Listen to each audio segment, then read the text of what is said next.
A 2-year-old girl is safe thanks to the actions of a Worcester man. He noticed her outside in freezing cold temperatures early Wednesday morning and moved fast to get her out of the elements. Our Chandler Walsh spoke with the man today and joins us now with the story. Chandler. Olivia, Ashton Mazik doesn't know how long the girl was outside before he found her. She's doing okay, but with hypothermia and frostbite dangers, things could have been worse if she wasn't found by a caring neighbor.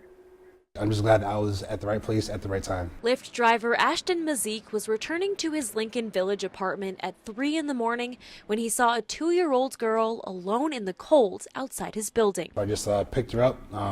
I told her she was safe. I asked her name. She couldn't get out much because she was shivering. Mazik says it was about 15 degrees and the girl wasn't wearing a coat or shoes. Ice and rock salt encrusted on her feet.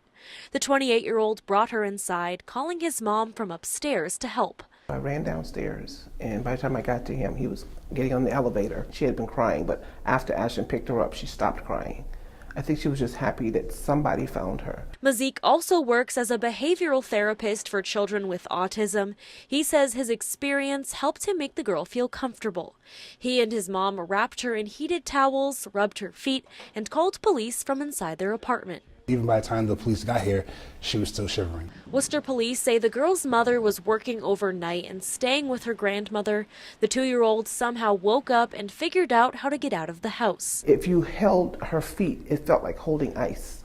It was just that cold. Earlier this month, a young New Hampshire girl died from exposure after being outside in sub-zero temperatures overnight. I'm just so happy it didn't turn out the same way. Vida Mazik says she doesn't like when her son works late at night, but this time it was a blessing. Police say the child was treated at the hospital and is doing okay. For Ashton, it's all that matters. I was just so grateful, so thankful that she was able to be safe, be inside, and be with people that, would do their best to care for her. Police say the girl was picked up by her family at the hospital. For the Maziks, picturing her in the cold still bothers them. Chandler Walsh, Worcester News Tonight.